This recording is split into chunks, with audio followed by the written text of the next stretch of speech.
Hello guys, welcome back to my channel. आज मैं आपके पास एक और नई कहानी लेकर आ गई हूँ, पर ये कहानी थोड़ी सी डिफरेंट है। एक्चुअली बहुत ज़्यादा डिफरेंट है। इसके स्टोरी लाइन भी काफ़ी ज़्यादा डिफरेंट है, पर इसे समझने की कोशिश कीजिएगा। मैं कहानी की शुरुआत कर पहले कुछ क्लियर कर देना चाहती हूँ। ये एक हिस्टोरिकल फैन फिक्शन है। इसमें सुपर नेचुरल पावर्स भी दिखाई हैं। सबके पास अलग अलग पावर्स हैं और उनके अलग अलग तरीके भी हैं। कहानी की शुरुआत करने से पहले मैं इनके इनके कैरेक्टर से कुछ इंट्रोड्यूस कर देती हूँ, ताकि आपको ये कहानी अच्छे से समझ में आए, वरना आपको कहानी समझ में नहीं आएगी। इस कहानी के मेन कैरेक्टर तो आप सबको पता ही है। पहला हमारा लैंजन है। ये लैंजन की पावर की बात करें, लैंजन के पास गुचीन की पावर है, और कोई ऐसी वैसी गुचीन नहीं, जानलेवा गुचीन होती है की पावर है उसके पास, जो वो कंट्रोल कर सकता है, जो उनके लैंड क्लैन में हजार साल तक कोई नहीं कर पाया। लैंजन ही है जिसने इसे कंट्रोल किया है, और उसकी यही सबसे बड़ी स्ट्रेंथ है कि वो इसे कंट्रोल कर सकता है। दूसरे कैरेक्टर पे आ जाते हैं। दूसरे कैरेक्टर हमारे जीवुजुन। जीवुजुन की ताकत है बांसुरी, जिसे वो बहुत ही फ्लुएंट तरीके से बजा सकते हैं और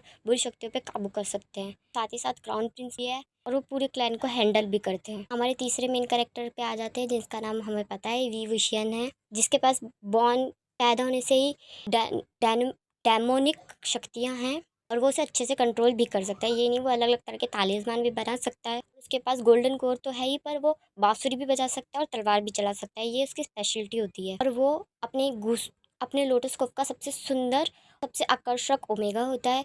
पर वो बिल्कुल भी एक ओमेगा जैसा नहीं होता, क्योंकि उसमें इतनी सारी पावर्स होती हैं, और वो इतना क्लेवर होता है। वो हर चीज़ को जल्दी सीख लेता है, और हर चीज़ में सबसे आगे रहता है। चलिए अब बाकी कैरेक्टर्स पे भी आ जाते हैं। इसमें लैंजन और जैन ये दोनों भाई नहीं है। इसमें इनके और भी भाई बहन हैं। दो और भी भाई बहन हैं, जिसमें से एक है लैन किंग, लैन निंग और लैन चाओ। ये तीनों भाई बहन हैं, वो भी सगे। मैं इन्हें सगे इसलिए बोल रही हूँ क्योंकि इसमें लैंजन के फादर की दो शादियाँ हुई हैं। इसमें से पहली बीवी जो है, इससे उनके दो बेटे हैं, लैंजन और शिचन। इनकी दूसरी बीवी से जो है, इनके तीन बेटे हैं, तीन बच्चे हैं, जिसमें से एक लैन किंग है, लैन निंग है, लैन चाओ है। लैंचाओ और लैंकिंग के पास फायर की पावर है, और दोनों अच्छे से कंट्रोल कर सकते हैं। और लैंनिंग के पास स्पेशल पावर है, जो सबसे डिफरेंट है, पर वो सबको लगता है कि यूजलेस है, पर ऐसा नहीं है। लैंकिंग की पावर ये है कि वह अपनी लाइफ में से थोड़ा सा सेक्रीफाइस करके सामने वाले की ज़िंदगी बचा सकता है, और वो सब में सबसे ज़्यादा और कम बात करने वाला लड़का है। लैंजन के फादर जो हैं, वो गुसू के राजा हैं, और वो गुस्सू को सबसे अच्छे तरीके से संभालते हैं। उनकी स्पेशलिटी वुल्फ होती है, जो वो अपने गुस्से में आकर बनते हैं। उनके पास ये एक स्पेशलिटी होती है। उनकी दूसरी बीवी के पास शक्तियाँ तो होती हैं, पर एक इंसिडेंट के कारण उनसे शक्तियाँ छिन जाती हैं। ऐसा महाराज को लगता है, पर ऐसा नहीं होता है। एक्चुअली उनके पास शक्तियाँ तो होती हैं, पर उन्होंने अच्छी शक्ति को त्याग कर बुरी शक्तियों को अडॉप्ट कर लिया होता है। इसलिए वो सबको ये दिखाती है कि उनकी शक्तियाँ एक्सीडेंट में चली गई हैं, पर वो बुरी शक्तियों का इस्तेमाल करती हैं, और किसी को पता भी नहीं चलने देती। उनकी पहली बीवी बहुत शांत स्वभाव की और हंसमुख हैं, पर उनके पास क्या शक्ति है, ये एक रहस्य है। काफ़ी लोग तो ये भी कहते हैं कि उनके पास कोई शक्ति ही नहीं है, वो महाराज के काबिल ही नहीं है, पर वह कभी उस बात को दिल पे नहीं लेती, और अपनी शक्तियों के बारे में बखान भी नहीं करती। और उनकी शक्ति क्या है, ये हमें आगे पता चलेगी। विंग भी अपनी फैमिली में अकेला नहीं, विंग की फैमिली भी बहुत बड़ी। इसमें भी विंग जैंग फ्यामा का असली बेटा नहीं होता, पर इसमें स्टोरी लाइन थोड़ी अलग ये है कि सब उससे बहुत ज़्यादा प्यार करते हैं। यहाँ तक कि मैडम यू भी उससे बहुत ज़्यादा प्यार करती है, अपने बेटे की तरह ही उसे रखती हैं। यानली भी एक ओमेगा आती है, पर जैनचन एक अल्फा होता है, इसलिए जैनचन को उनसे दूर रहने के लिए कहा गया होता है कि उनकी हीट के दौरान वो उनके बिल्कुल भी करीब ना आए, और ज़्यादातर बाहर ही रहा करे। और जैनचन भी इस बात को समझता है। अपनी दोनों बहन और अपने भाई से बहुत ज़्यादा प्यार करता है, और उनकी दूरियों को और उनकी नज़दीक को दोनों को समझता है। पर गाइस, इसमें ट्विस्ट ये है कि ये तीन भाई बहन नहीं है, ये चार हैं। पर चौथा कौन है, ये मैं आपको आगे स्टोरी में बताऊंगी। मैंने विंग की शक्तियों के बारे में तो बता दिया, पर यान्नी की शक्तियों के बारे में मैंने बिल्कुल नहीं बताया। मैं भूल गई थी, चलिए आगे बताती हूँ। यान्नी की शक्ति ये है कि वो अपने आंसुओं से जो है जख्म भर सकती हैं। उनके आंसू बहुत ज़्यादा इंपॉर्टेंट होते हैं और अमृत का काम करते हैं। वो हर जख्म को ईजिली भर देती हैं। और जैनचन की शक्ति ये होती है कि वो हर शक्ति को अडॉप्ट कर सकता है, लेकिन न्यू पावर को वो अपने अंदर अडॉप्ट ईजिली कर सकता है। उसे यही पावर होती है। चलिए स्टोरी लाइन को प्रॉपरली शुरू करते हैं। स्टोरी लाइन यहाँ से शुरू होती है कि जैनचन विंग के साथ बैठा होता है। ये लैंस ब्रदर हर बार हमसे आगे कैसे निकल जाते हैं? समझते हैं क्या है खुद को? हर युद्ध में खुद आगे, सबसे पहले हर युद्ध जीत जाते हैं। समझते क्या है ये दोनों? विंग कहता है, जैन जैन शांत हो जाओ, वो हमसे अच्छे हैं, ये हर चीज़ में बेहतर है, तो हम क्या कर सकते हैं? हम बस इतना कर सकते हैं कि अपने आप को बेहतर साबित करें, ना कि उन्हें पीछे करने की कोशिश। जैनचन कहता है, रहने दो, तुम्हारी ये मीठी बातें मेरी तो समझ में नहीं आती। तुम तो हर चीज़ में अच्छे हो ना, तुम तो हर चीज़ कर लेते हो, मेरा क्या? तभी विंग कहता है, खुद को कमज़ोर समझना बंद करो। तुम यहाँ के होने वाले राजा हो, इतने खुद को कमज़ोर समझोगे तो क्या होगा? तभी विंग कहता है, तभी जैनचन कहता है रहने दो विंग, मेरी तारीफ करना बंद करो। बाबा तो ये कहते हैं कि मुझे नहीं, तुम्हें राजा बनाना चाहिए, मैं राजा बनने के काबिल ही नहीं हूँ। तभी विंग कहता है तो जैनचन सब क्यों कह रहे हो, बाबा कभी ऐसा नहीं सोच सकते, और वैसे भी मैं एक ओमेगा हूँ, तुम ही नहीं सोच सकते मैं कैसे बनूंगा राजा। तुम अल्फा हो, तुम ही यहाँ के राजा बनोगे, फालतू मत सोचो, कुछ भी सोचते रहते हो। जैनचन कहता है कि ऐसा नहीं चलेगा, हर बार वो युद्ध में आगे नहीं रह सकते, हमें कुछ तो करना होगा विंग। तभी वहाँ से एक मेट की आवाज़ आती है और कहती है राजकुमार विंग, आप कुल प्रमुख बुला रहे हैं, आप उनसे एक बार जाके मिल लीजिए। तभी विंग कहता है अच्छा आप जाइए, मैं जाके मिल लेता हूँ। ये कह के विंग जैनचन को कहता है मैं बाद में आता हूँ, मैं पहले बाबा से मिलाऊँ। ये कह के विंग वहाँ से चला जाता है और जैनचन सोचने लगता है ये विंग तो चला गया, मुझे कुछ करना पड़ेगा अपने क्लैन को आगे रखने के लिए, हर बार इनका क्लैन आगे नहीं रह सकता। यह सोचकर जैनचन उठता है और कहीं चला जाता है। इधर घर में सब जैनचन करने लगते हैं। तभी विंग कहता है बाबा मुझे लग रहा है वो कुछ करने गया है, उसे कुछ कह तो रहा था, समझ नहीं आया वो कहाँ जा सकता है। तभी जैंग फैमा गुस्से में कहते हैं ये लड़का कभी किसी की नहीं सुनता, किसी की नहीं सुनता तुम्हारा बेटा। तभी मैडम यू कहती है मैं क्या करूँ, उसे हर बार समझाने की कोशिश तो मैं करती हूँ, विंग वो तुम्हारे साथ ही तो रहता है, कुछ सिखा नहीं सकते उसे। तभी विंग कहते हैं मैं आपको पता है ना उसे क्या बोलूँ, वो मेरी कभी नहीं सुनता। सब उसे पूरे लोटस कोप में ढूंढ रहे होते पर जैनचन उन्हें कहीं नहीं मिलता, बहुत टेंशन में हो जाता और सब बैठ के बात कर रहे होते कि उसे अब आगे कहाँ ढूंढने जाना है। तभी नौकर भागता हुआ अंदर आता है, कुल प्रमुख मुझे आपको कुछ बताना है। अभी जैंग फैम में कहते हैं हाँ बोलो क्या बताना है। अभी कहता है घुसू से खत आया, अभी पढ़िए इसे। तभी जैंग फैम उस खत को खोल के पढ़ने लगते हैं और अचानक से उनके हाथ से खत नीचे गिर जाता है, वो अपने घुटनों के बल बैठ जाते हैं। तभी मैडम उनके पास आके बोलती है हुआ क्या, मुझे बताइए हुआ क्या है, घुसू से खत क्यों आया है। अभी जैंग फैम में बोलते हैं ये लड़का, इस लड़के ने ये किया, मुझे अंदाजा भी नहीं था। तभी मैडम यू कहती है क्या किया अब उसने। तभी जैंग में कहती उसने घुसू में जाने की हिम्मत की, और ये तो छोड़ो घुसू में बिना निमंत्रण के गया तो गया, उसने जानलेवा वीणा को छूने की कोशिश की। तभी मैडम ये कहती है क्या। तभी जैंग फैम कहते हैं हाँ इसलिए उसे पकड़ लिया गया है, उसे बंदी बना लिया गया है, उसे छोड़ने से साफ इनकार कर दिया गया है, यही नहीं उसे मारने की सजा दी गई है और बस हमें ये खबर दी गई थी। तभी मैडम ये रोते हुए कहती है नहीं वो हमारा इकलौता बेटा है, नहीं नहीं नहीं हम ऐसा नहीं कर सकते, हम ऐसा नहीं कर सकते। तभी जानी कहती है माँ शांत हो जाइए, बाबा आप शांत हो जाइए। तभी विंग कहता है हाँ माँ बाबा शांत हो जाइए, हम कोई ना कोई उपाय निकाल ही लेंगे। तभी मैडम भी कहती है नहीं निकाल सकते, नहीं निकाल सकते, पता है ना लैंड क्लैन कैसा है, वो किसी की नहीं सुनता, कि नहीं सुनते, उनके अपने सख्त कानून और नियम है, हम क्या करेंगे, उनकी सेना भी हमसे विशाल है, हम उनसे नहीं जीत सकते, किसी भी कीमत पे नहीं जीत सकते। तभी मैडम ये रोते हुए कहती है मैंने अपना बेटा खो दिया, मैंने आज अपना एक बेटा खो दिया, मैं क्या करूँगी मैं। तभी विंग मैडम यू के पास आते हुए कहता है माँ मुझ पर विश्वास रखती है ना, मैं अपने भाई को वापस लेकर आऊंगा, मैं अपने भाई को वापस लेकर आऊंगा। ये कह के विंग वहाँ से चलता है। जैंग फैमिया उसका नाम लेते हुए रोकने लगते हैं, विंग रुक जाओ, विंग गुस्सू मत जाओ। पर विंग किसी की नहीं सुनता और बाहर निकल जाता है और फाइनली वे गुस्सू पहुंच जाता है। गुस्सू पहुंचते ही वे जैनचन को हर तरफ ढूंढने लगता है। फाइनली उसे कुछ टाइम बाद जैनचन मिल जाता है। जैनचन को बचाने के चक्कर में उसकी काफी डिसिपल से लड़ाई भी हो जाती है और वो काफी लोगों को जख्मी भी कर देता है, पर वो लोग इतने ज्यादा होते हैं कि विंग उनसे युद्ध नहीं जीत पाते। ये खबर जल्दी लैंड क्लैन के हेड डिसिपल्स ब्रदर्स के पास भी पहुंचते, सारे बाहर इकट्ठा होते हैं कि ऐसा कौन है जिस गुस्सू के लोगों को हार्म कर दिया, वो भी इतनी बुरी तरह। तभी सिचनगा पूछते हैं कि इनको हार्म किसने किया, वो भी इतनी बुरी तरह, और कितने लोग आए थे उस लड़के को छुड़ाने। तभी उनमें से एक डिसिपल बोलता है क्राउन प्रिंस वो सिर्फ एक था। तभी जेवुजुन कहते हैं उस एक ने तुम 15 को मारा। तभी वो हेड डिसिपल बोलता है हाँ क्राउन प्रिंस वो एक ही है, तो उसे डरे हुए हमने उसका हाथ बांध रखा है, और गलती से उसका हाथ या मुंह खुल गया ना, वो क्या करेगा पता नहीं। तभी जेवुजुन बोलते हैं मुंह खुल गया का क्या मतलब है। तभी उनमें से एक हेड डिसिपल बोलता है राजकुमार वो अपने मुंह से कुछ विसल निकालता है जिससे कुछ शक्तियाँ आके हम पर हमला करती हैं, वो काली शक्तियों का इस्तेमाल भी करता है मुझे लगता है, और वो बहुत ज़्यादा स्ट्रॉन्ग है। अभी जेवुजुन कहते हैं एक अल्फा इतना स्ट्रॉन्ग कैसे। अभी इसमें से एक जूनियर बोलता है माफ कीजिए क्राउन प्रिंस वो एक अल्फा नहीं है, वो एक ओमेगा है। तभी जेवुजुन खड़े होकर बोलते हैं वो एक ओमेगा है, ओमेगा हो के उसने इन सबको मारा, इन सब अल्फा को, वो भी इतनी बुरी तरह। तभी वो हेड से बोलता है हाँ राजकुमार हम सबको मारा, और अगर हम उसे नहीं पकड़ पाते तो पता नहीं और वो कितनों को मार देता। तभी जेवुजुन बोलते हैं उसे मेरे सामने लेकर आओ, मुझे उसे देखना है। तभी विंग को वहाँ लाया जाता है। विंग की गर्दन नीचे होती है और उसे नीचे झुकाया हुआ होता है और सारे बाहर बैठे हुए होते हैं। तभी जेवुजुन उसका नाम लेते हुए कहते हैं विवुशियन ऊपर की तरफ देखो। तभी विंग ऊपर की तरफ देखता हुआ कहता है आपको मेरा नाम कैसे पता चला। जेवुजुन उसकी तरफ ही देखते रहते हैं क्योंकि सच में वो काफी ज्यादा सुंदर दिख रहा होता है और इतना आकर्षक होता है कि इसकी तरफ देखते रहे। उसका चेहरा देखते ही बाकी 3 भाई भी खड़े होकर उसका चेहरा देखने लगते हैं और लेंजन भी अपने मन में सोचने लगता है बहुत ज्यादा सुंदर है। तभी लेंचाओ भी सोचने लगता है इतना सुंदर है, इसे तो सिर्फ मेरा होना चाहिए, ये सिर्फ मेरा ही होके रहेगा, इसे तो मैं पाके ही रहूंगा। जेवुजुन कहते हैं मैंने तुम्हारा नाम इसलिए पता लगाया क्योंकि तुम यहाँ आए थे, पर तुम यहाँ आए क्यों थे। तभी विंग कहता है अपने भाई को छुड़ाने आया था मैं। तभी जेवुजुन कहते हैं तुम्हें पता है ना उसने कितना बड़ा गुनाह किया है, उसे यहाँ से छुड़ाने आए थे। तभी विंग कहता है हाँ और क्या करूँ, यहाँ उसे मरने दूँ, एक सामान को छेड़ने की आप इतनी बड़ी सज़ा दे देंगे उसे मरवाएंगे। तभी जय विजुन कहते हैं तुम उसे छुड़वाने आए हो, उसे छुड़वाना चाहते हो? कहते हैं हाँ।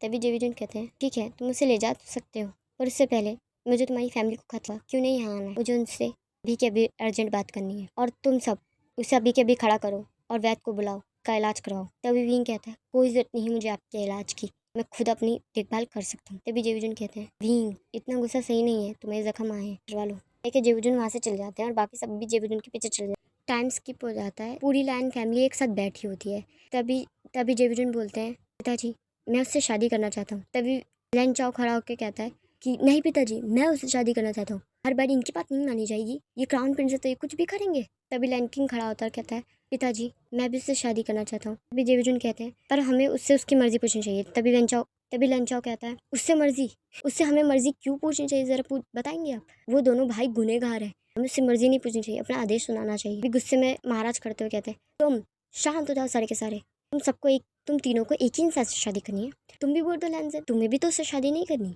तभी लैंजन खड़ा होता हुआ कहता है तभी सब शौक होते हुए कहते हैं लैंजन मैं भी उससे शादी करनी है। तभी गुस्से में महाराज कहते हैं बहुत हुआ मजाक, तुम्हें क्या मजाक लग रहा है यार, तुम चारों को एक ही से शादी करनी है और कोई मिला नहीं है तुम्हें, यही अकाल पड़ गया है सबका, पागल तो नहीं हुआ है? तभी जयविजन कहते हैं पर पिताजी मुझे वो पसंद आया है। यही बात वो तीनों भी दोहराने लगते हैं। तभी गुस्से में महाराज कहते हैं तुम सब चुप हो जाओ, ये बहस बहुत हो गई है, मजाक चल रहा है यहाँ, और आपस में लड़ किसके ले रहे हो? उस एक इंसान के लिए जो अभी अभी तुम्हें 5 मिनट पहले मिला है, उसके लिए तुम अपने अपने रिश्तों में दरार डाल रहे हो। हाँ अपने रिश्ते कड़वे कर रहे हो। चारों अपनी निगाहों को नीचे कर लेते हैं और महाराज गुस्से में कहते हैं तुम चारों का कुछ नहीं हो सकता, इसका उपाय मुझे ही निकालना पड़ेगा कि इसका उपाय क्या हो सकता है।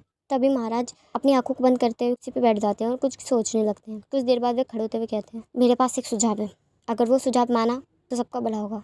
वे चारों अपने पिता की बात गौर से सुन रखते हैं। तभी महाराज कहते हैं उपाय ये है कि तुम चारों विंग से शादी करो। तभी वो चारों कहते हैं पिताजी। तभी जेविजन कहते हैं पिताजी जी क्या कह रहे हैं आप? तभी महाराज कहते हैं तुम्हें और कोई रास्ता लग रहा है जेविजन, बताओ तुम्हें और कोई रास्ता लग रहा है? तुम चारों आपस में उस एक के लिए लड़ रहे हो, मैं नहीं चाहता कभी ऐसा हो कि तुम चारों में दरार आए सिर्फ उस एक इंसान की वजह से। तुमने ये शर्त नहीं, चारों में से कोई शादी मत, कोई इज्जत नहीं है शादी करने की, तो तुम चारों शादी करोगे या एक भी शादी नहीं करेगा। ना चाहते हुए चारों को बात माननी पड़ती है। चारों ही इस डिसीजन से खुश तो नहीं होते पर उनके पास कोई और उपाय भी नहीं होता। कुछ टाइम बाद जैंग फैमिया और मैडम यू और यानली भी वहाँ आ जाते हैं और तीनों महाराज के सामने बैठे होते हैं। तभी महाराज कहते हैं तुम्हें पता है ना तुम्हारे बेटे ने क्या गलती की है? तभी जैंग फैमिया उठ के बोलते हैं महाराज बताओ मेरे बेटे ने क्या गलती की है, इसके लिए क्षमा भी मांगता हूँ, इसे माफ कीजिए। तभी महाराज कहते हैं आपको लगता है इस चीज की माफी है? तभी जैंग फैमिया खड़े होकर बोलता हूँ जैंग की गलती है पर विंग की कोई गलती नहीं है, विंग सबसे प्यारा लड़का है, वो तो सिर्फ अपने भाई को बचाने आया था, उसे छोड़ दीजिए, उसकी कोई गलती नहीं है। तभी मैडम यू कहती है महाराज आप चाहे तो जैन चैन को सजा दे सकते हैं, उसकी गलती है मैं मानती हूँ, पर विंग की कोई गलती नहीं है, उसे छोड़ दीजिए। तभी महाराज कहते हैं ठीक मैं दोनों को छोड़ सकता हूँ और उसके लिए मेरे पास कुछ शर्तें हैं। तभी जैंग फैमिया कहते हैं हाँ महाराज अब बताइए। तभी महाराज कहते हैं पहली शर्त कि आपके इलाकों को कम किया जाता है। तभी जैंग फैमिया कहते हैं हमें मंजूर है। दूसरी शर्त आपके पद को भी कम किया जाता है और आपसे काफ़ी अधिकार छीन लिए जाते हैं। तभी जैंग फैमिया कहते हैं मुझे ये भी। तभी महाराज की शर्त मैं चाहता हूँ कि आपके बेटे विंग की शादी लैंड क्लैन में हो। तभी जैंग फैमिया कहते हैं लैंड क्लैन में शादी, ये तो हमारे लिए खुशनसीबी की बात होगी, हम इस शर्त को मंजूर करते हैं। तभी महाराज कहते हैं रुकिए पूरी शर्त सुनिए। पूरी शर्त यह है कि आपके बेटे विंग को शादी मेरे चारों बेटों से करनी पड़ेगी। भी जैंग फैमिया गुस्से में खड़े होते कहते हैं महाराज माफ कीजिए, क्या मजाक चल रहा है? वो मेरा बेटा है, कोई खिलौना नहीं, इसे मैं आपके चारों बेटों में दे दूं। महाराज मानती हूँ बड़े बेटे की गलती है, विंग की कोई गलती नहीं है, कि जिंदगी बर्बाद हो जाएगी अगर उसने ऐसा कुछ भी किया। तभी महाराज कहते हैं आप ये नहीं करेंगे तो मेरे पास और कोई रास्ता नहीं है, माफ कीजिए।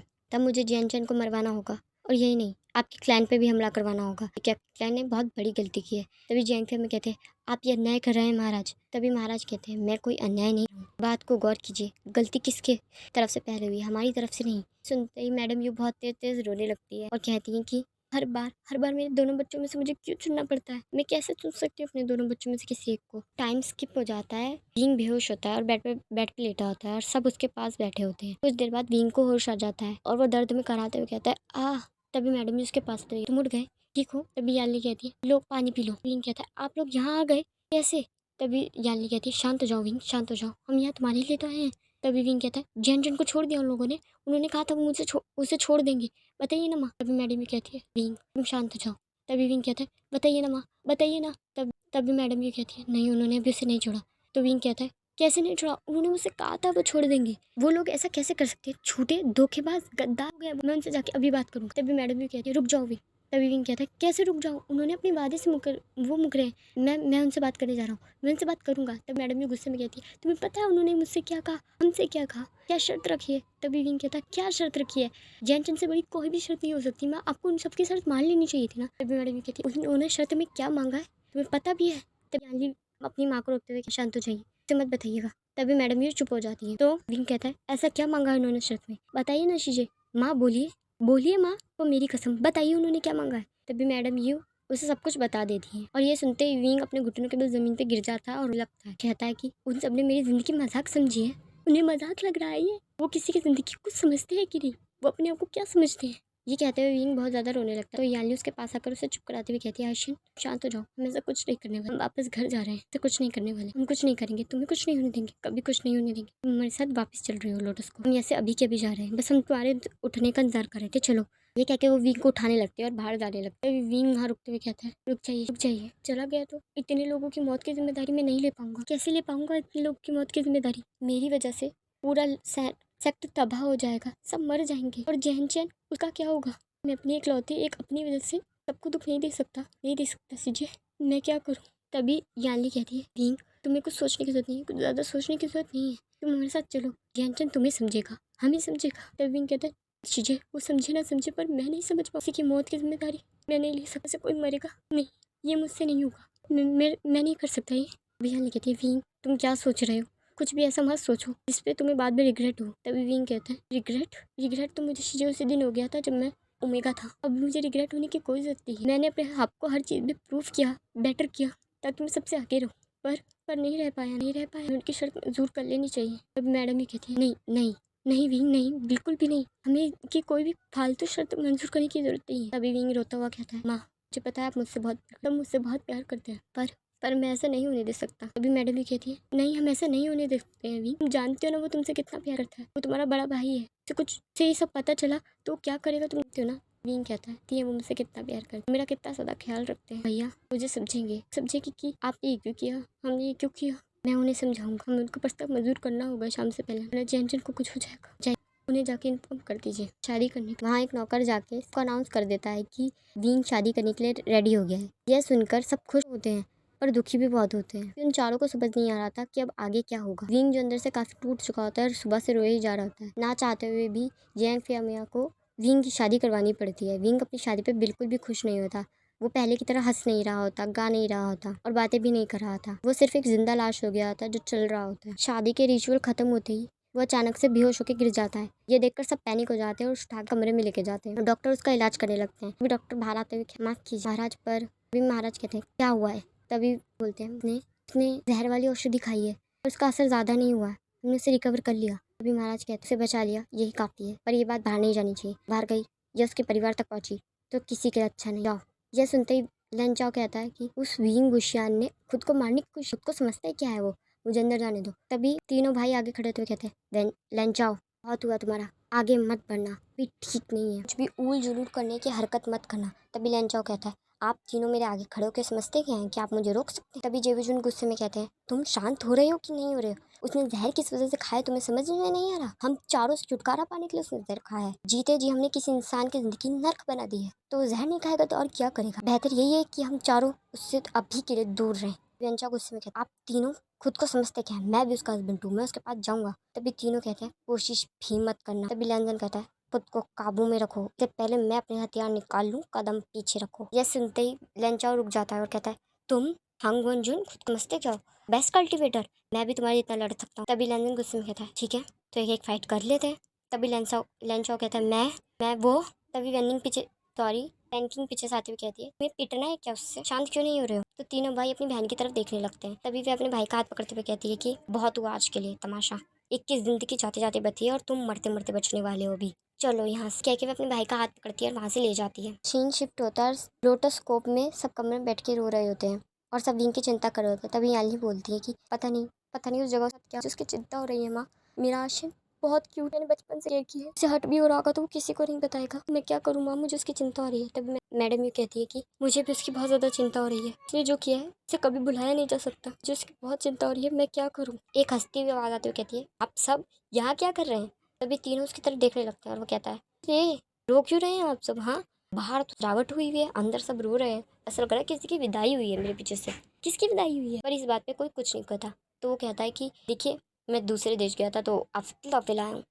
ये शीशे आपके लिए, ये माँ आपके लिए, बाबा आपके लिए, और ये उस अकड़ू जेनचन के लिए, और ये मेरे वी के लिए। कहा है वी। बात पे कोई कुछ नहीं बोलता। तभी वे कहता है वी कहा है शीजे। तो उसकी बहन रोने लगती है। तभी वो पैनिक होता हुआ कहता है अब मैं डर रहा हूँ, बताइए वीन कहाँ है। अभी शीजे शीजे रोती हुई कहती है वो और ये के वे उन्हें सब कुछ वैसे सब कुछ बता देती है। तभी वो गुस्से में कहता है इनफ, ये तो बहुत ज्यादा हो गया। आप लोगों को किसी की जिंदगी मजाक लग रही है। सौदा लग रहा था वो जो आपने कर दिया। तभी जेंगफे में बोलते हैं शांत हो जाओ बेटा, हमने उसका सौदा नहीं किया। तभी वे कहता है अच्छा सौदा नहीं किया, सामान की तरह दिया आपने उसे। वो आपका सगे बेटा नहीं है, इसलिए आपने अपने सगे बेटे के लिए उसे दे दिया। गलती क्या है या रहने की उसने सजा भुगती है। तारीफ करनी पड़ेगी आप सबकी, बहुत बड़ी अच्छी कीमत निकाली है आपने उसे। मैडम भी कहती है ऐसा क्यों कह रहे हो, हमने ऐसा कुछ नहीं किया। तभी वे कहता है रहने दीजिए आप सब नाटक दीजिए। मेरे आने तक तो वेट करते, मेरे आने तक का एटलीस्ट। आपने वो भी नहीं किया आपने अपने मन की चलाई की और एक इंसान की जिंदगी करती। पता नहीं उसके साथ वहाँ क्या हो रहा होगा। मैं तो सोच के डर रहा हूँ। मैं अपने भाई को लेने और अभी वापस लेके आ रहा हूँ। तभी यानी उसका हाथ रोकते हुए जाओ,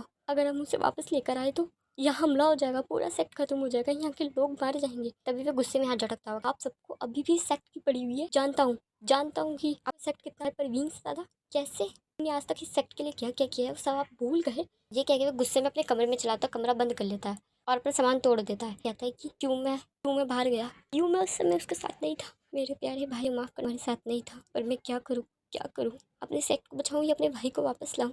सब कुछ जो कर सकता हूँ वापस भी लाऊं और सेक्ट को भी। कुछ का ध्यान एक पेन और पेपर पे जाता है, उन दोनों को उठा के कुछ लिखने लगता है और कुछ देर बाद वो अपना खत कंप्लीट कर लेता है। अपने नौकर के हाथों भिजवाता देकर कहता है इसे जल्दी से जल्दी ले जाओ और सिर्फ उनके हाथ पे देना, गलती से भी किसी और के हाथ में नहीं जाना चाहिए। और उन्हें ये बोलना कि जल्दी से जल्दी हमें उनकी ज़रूरत है। चलिए गाइस, मैं इस पार्ट को यहीं एंड करती हूँ। ये पार्ट आपको कैसा लगा मुझे कमेंट्स में ज़रूर बताइएगा। चैनल को लाइक सब्सक्राइब ज़रूर कीजिएगा। Thank you very much coming my channel.